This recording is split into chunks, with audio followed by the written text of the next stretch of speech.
we present Bernard Horsfall as Harry Lawson and Geoffrey Banks as Professor von Hardwig in A Journey to the Center of the Earth. The novel by Jules Verne, adapted for radio in 8 parts by Howard Jones. Part 8, The Journey is Ended.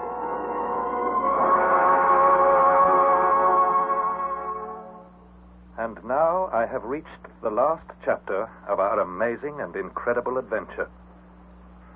Not that we realized it at the time, of course. There were, as my uncle said, some 5,000 miles between ourselves and the center of the Earth. But there, perhaps I should first remind you who I am.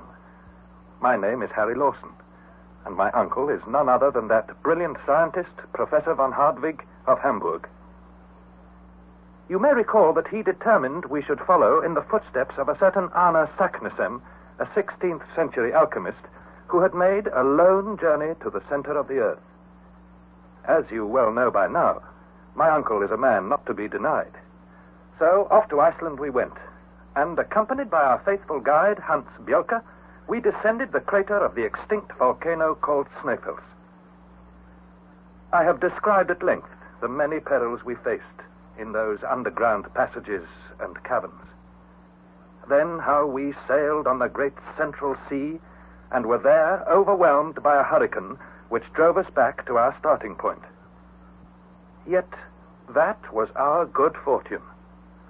For we found close at hand the road taken 300 years before by Arne Saknussemm, the road to the center of the Earth. To our dismay, the way ahead was blocked by a huge mass of granite. There was no way round it, or under it, or above it. Nor was there any hope of moving it with pickaxes. I said to the professor, "There is another way.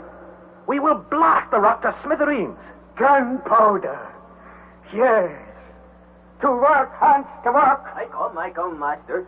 What is it you wish? I have a crowbar and pickaxe. You are to make a cavity in the rock here, Hans. No, lower down, here. Yeah. A cavity big enough to hold 50 pounds of gun cotton. You understand? Oh, yes, I understand.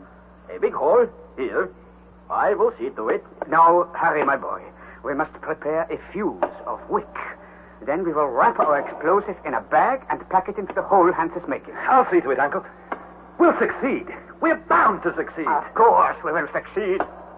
When everything is in place, all we need is a spark. One tiny spark, and this wretched rock will be blown to atoms. Come, let us have everything ready. Then we may rest until tomorrow.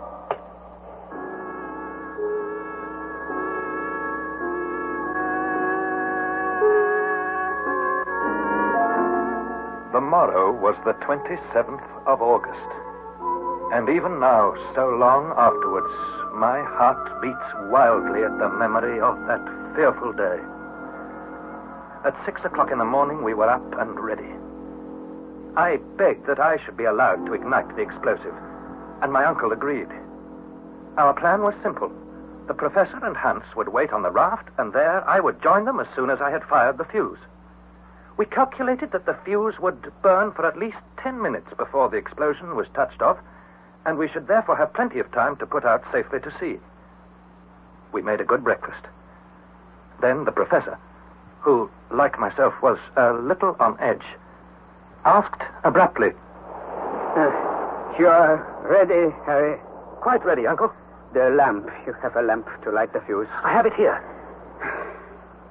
Then be off, and heaven go with you. Be back as quickly as you can, my boy. I'm all impatient. Oh, don't worry, Uncle. I shan't dawdle. Give me a shout when you want me to fire the fuse.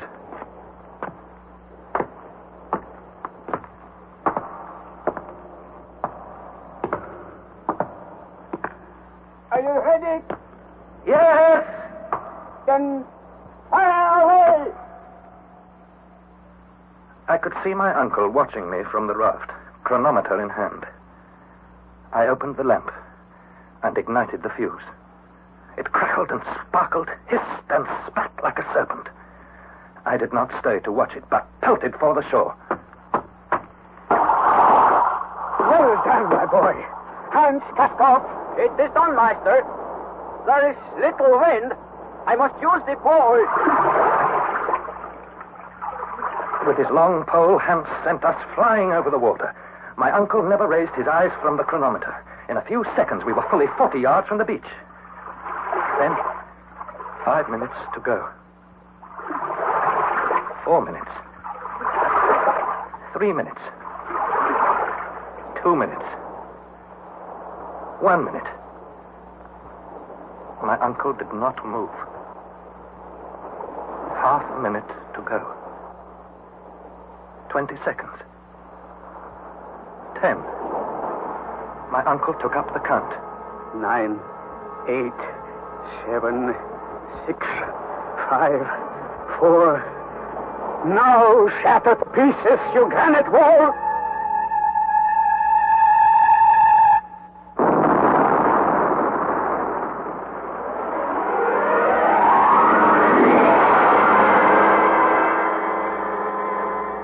What happened then? Mercifully, my memory of those terrifying moments is dimmed. But it seemed to me that the rocks on the shore were torn aside like a curtain. The sea rose in a mountainous mass, the raft with it. We were thrown to the deck, and there was darkness all about us. The raft seemed to be hurtling down a gigantic well. I tried to speak, but could not. I could hear nothing but the roaring of the waters. Presently, my mind cleared a little. I began to understand what had happened. The explosion had created a sort of earthquake. Beyond the granite wall which we had shattered was an abyss.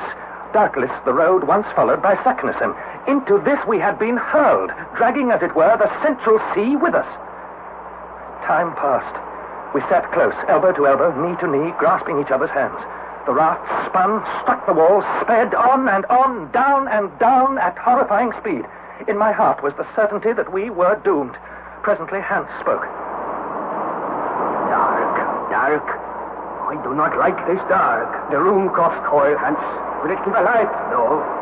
Smashed in pieces. We can't light a torch, that's certain. My torch will not keep burning. There is too much rain. But there is the lantern. Can you light it? Will it burn? We will see. We will see. Ah, there. He burns. He flickers in the wind. But he is something. He is better than the dark. Yes, Hans, yes. Better than the dark.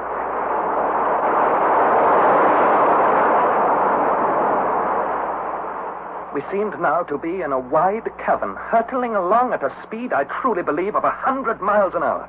My uncle and I stared wild-eyed at each other as we clung to the mast. Hours passed. I lost all count of time. Then it struck me that we should examine our cargo so that we had some idea of our resources. I spoke to Hans, and he answered. Cargo? I do not know. Well, let's see. Take the lamp, Hans. First, what are our scientific instruments? Here's a chronometer. Here's a compass. Nothing else. That's bad. What about ropes and tools? One little piece of rope tied to our mast. No pickaxes. No crowbars. No hammer. Nothing else. Food? You ask for food? Yes. How much food is left? There is this little piece of dried meat. There are these biscuits. What else? Nothing. There must be some more. There is nothing. Nothing. A piece of dried meat. A few wet and moldy biscuits. Terrified at the prospect of starvation, I searched the raft, examined the cracks poked between the beams, looked into every hole and corner. The result was nothing.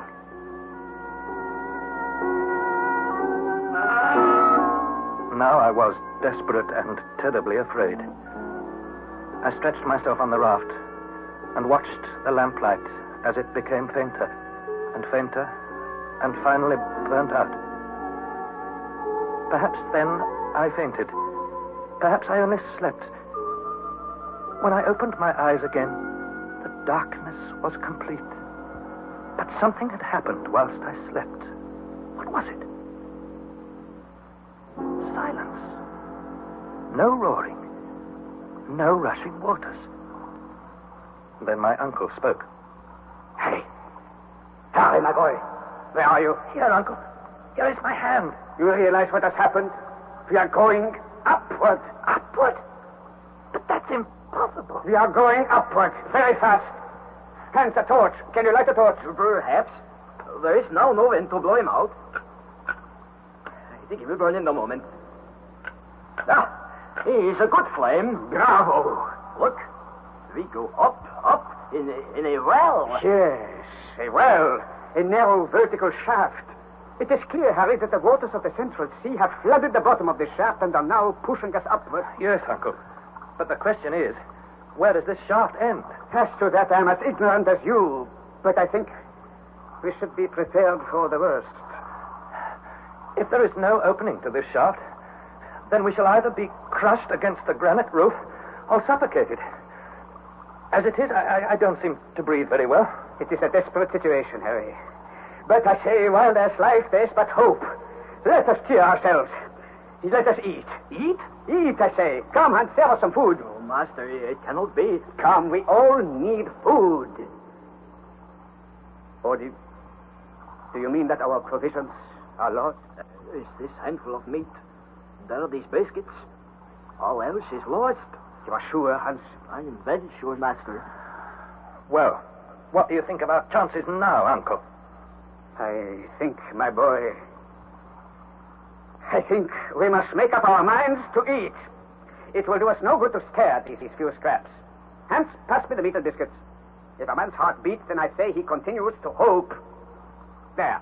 I have made 3 portions of the food. Your portion, Harry. Yours, Hans. What are you smiling at, Hans? Master, I have something here. Something to eat. Something to drink. A bottle of Schiedam. Schiedam, Holland gin. Splendid, splendid. Approach the bottle, my good Hans. Take a drink, then pass it round. It is good. Very good. Excellent.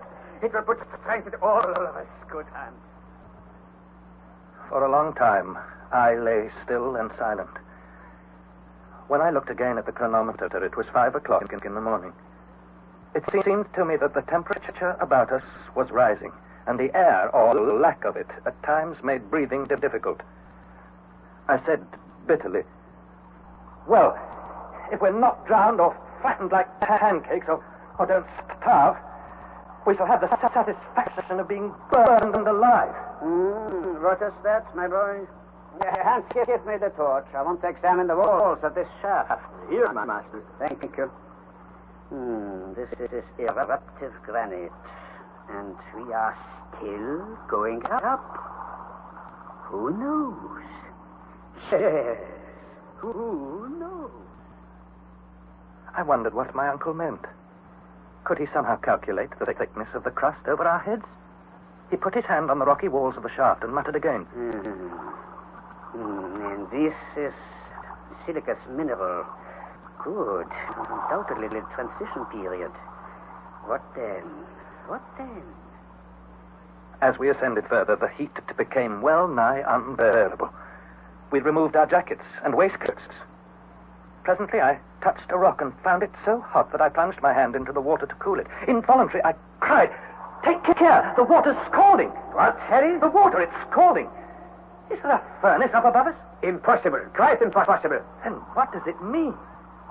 Where are we? Where are we going? Hans! Here is the compass. The thing's gone mad. First it points north, then south, now north again. That means the magnetism around us is in a state of flux. It means... That noise. You hear it? What is frightening you, my boy? Don't you hear? Don't you realize the water we're floating on is almost boiling and the compass has gone mad? It must be an earthquake. I hope for something better than an earthquake. What do you mean? An eruption. I have every reason to think we are in the shaft of a crater, in full volcanic action and vigor. And I beg to tell you that it is the most fortunate thing that could happen to us. Fortunate? You say we're about to be vomited from the earth with flames, rocks, cinders, and you call it fortunate? Certainly. It is the only chance we have of escaping into the light of day. I tried to calm myself, to think things out logically and sensibly. My uncle was right, absolutely right. We were being thrust up through the Earth's crust, not on this occasion in an extinct volcano like Snæfell's, but in a mountain of fire in full activity. From Cape Saknussemm, we had been swept northward many hundreds of leagues. Where, then, were we now? Under Iceland? Should we be belched up through Mount Hecla? Or through one of the other 7 fire funnels of the island? But what did it matter? We were doomed anyway. Towards morning, our speed of ascent increased still more. The vertical gallery became wider and wider. To right and left, I could discern long, dark corridors emitting thick and suffocating vapors and flickering tongues of flame. This, I thought, this surely is the end. My uncle, however, was not in the least perturbed. My dear boy, it is merely burning sulfur. That is the common thing with a volcanic eruption. But if the flames engulf us... They will not engulf us. Well, I suppose it's all the same, whether we choke to death, burn to death, or drown in scalding water. There is no water. We are rising on a bed of lava. What is the time, good Hans? 8 o'clock, Master. 8 o'clock of the morning. Strange. It's gone very quiet. What's happened? We do not go up anymore. That is what happens. The eruption has stopped. We are not moving. Do not be alarmed. Before we are many minutes older, we shall continue our journey to the mouth of the crater. We are concerned with a volcano. The eruption is intermittent. It is compelled to breathe, just as we do. Here we go again. Hang on tight, my friends. Hang on tight.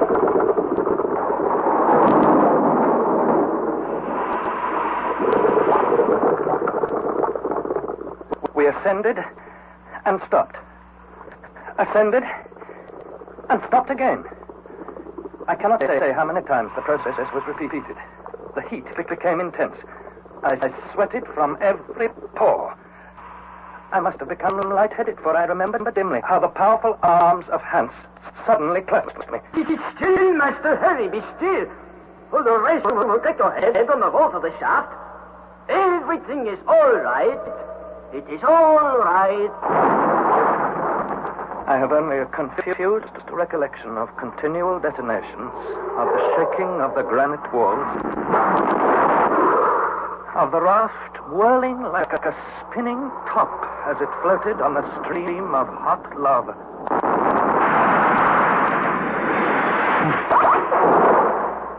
Huge flames roaring all about us.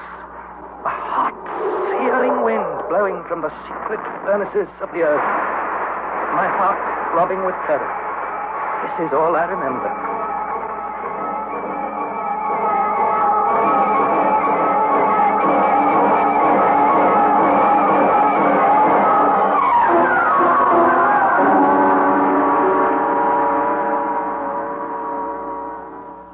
When I opened my eyes, I felt Hans clutching me by the belt. With the other hand, he supported my uncle.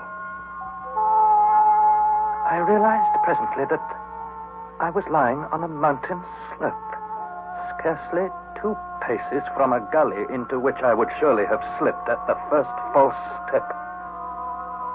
I was not hurt, but stiff, bruised all over. Like a man rousing from a dream, my uncle asked, Where are we? Who can tell, Master? In Iceland? No, not Iceland. How do you know? Look about you, Master. We should be at Spitsbergen, I thought. I expected to see a snow-covered cone and widespread glaciers. But no. Here was sunlight. Intense, warming, piercing sunlight. We had been cast from the crater half naked, and I could feel the warmth of the sun soaking through and through my body. After some delay, the professor spoke. No, it really does not look like Iceland. Perhaps it's the island of Jan Mayen. Out of the question, my boy. This is not a northern volcano. Oh, it's easy to say that, Uncle, but you can't be sure. Look, my boy, down to the base of the mountain. Now, what do you see? Trees. What trees? You recognize them? Could be olives. Figs. Exactly. And yonder there are vines loaded with grapes. And now, as my eyes became accustomed to the brilliant light, I saw beneath me the waters of a sea or lake, which made an island of this enchanted land. Over towards the rising sun was a small port, clustered with houses. Strange-looking boats were anchored in the harbor. Far beyond, numerous small islands could be seen, so many that I was reminded of bees about a beehive. To the west lay a distant mountainous coastline, with one prodigiously lofty cone surmounted by heavy clouds. To the north, there was nothing but water, sparkling in the sun. I asked, "Where can we be?" Now, wherever we are, it is rather warm. And what is more, the volcano is erupting. And I see no sense in staying here to receive a piece of rock upon my head. Let us descend and find somebody who will tell us where we are. To tell the truth, I feel I'm dying of thirst and hunger. Forward, Hans. Forward. We slithered over piles of ashes, avoiding the streams of hot lava which glided horribly beside us like serpents. As we slipped and scrambled, I said, "We must be somewhere in Asia. On the coast of India, perhaps, or Malaya. We've crossed through the globe and come out at the Antipodes." But the compass, my boy. Explain the compass. It always pointed northward. I can't explain it. It's a mystery. No mystery at all. The compass lied. The compass lied? How do you know? Because if it didn't lie, we are now at the North Pole. Does that strike you as reasonable? I did not know what to think, nor did I much care, for I, too, was tormented with thirst and hunger. After a 2 hours' march, we reached a beautiful spread of country where olives, pomegranates, and vines abounded. What a delight it was to press these fruits to our lips. Not far off, near some fresh and mossy grass, I found a spring of fresh water. And here we paused to wash our hands, feet, and faces. While we were doing this, a small boy appeared between two tufted olive trees. I cried, here's a small inhabitant of this happy land. Boy! Boy! He runs away. Catch him, Hans. Catch him. I will. Boy, come here. Come here. The boy was poorly dressed and terribly scared at our appearance. And who would blame him? Half naked with tangled hair and ragged beards, we must have looked very ill-favored in his young eyes. Hans caught up with him and dragged him back. Here he is. But he will not speak. Nothing will he say. Let me try, Hans. Wie heißt dieser Berg? He does not speak, so we are not in Germany. Boy, what is the name of this mountain? Is he dumb, I wonder? Let us try a little Italian on him. Dove noi siamo? Boy, must I give you a good shaking to loosen your tongue? Come si noma questa isola? Stromboli! Stromboli! Stromboli.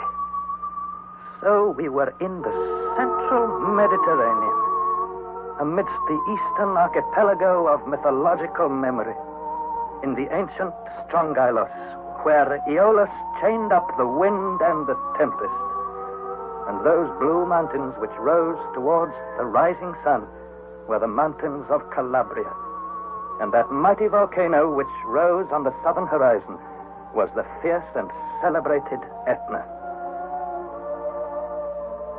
Oh, what a journey.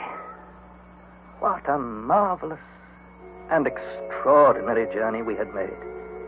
For we had entered the earth by one volcano and had come out by another, more than 1,200 leagues from Snæfell's.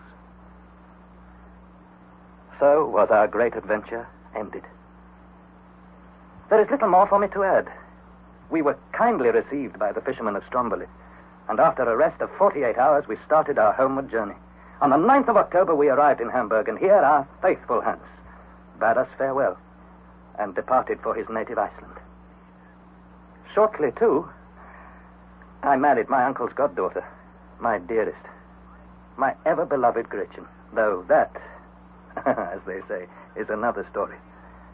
My uncle's greatness as both a scientist and an explorer was speedily recognized. Hamburg gave a festival in our honor. a public meeting of the Johanneum Institute was held at which the professor related the full story of our adventures, omitting only the mystery in connection with our lying compass. Ah, that compass. Why did it point to the south instead of to the north? It baffles me, Harry. It baffles me. I think I can explain it now, Uncle. You can? Yes.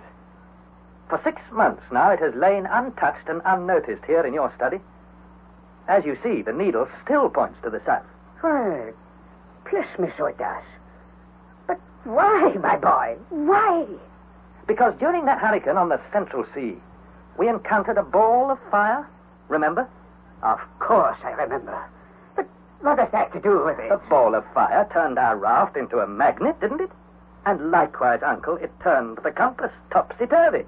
So it was a trick of the electricity. Brilliant, Harry, brilliant. Ha! Now I am happy. You have cleared up for me the one great mystery of our journey. Our unforgettable journey to the center of the earth.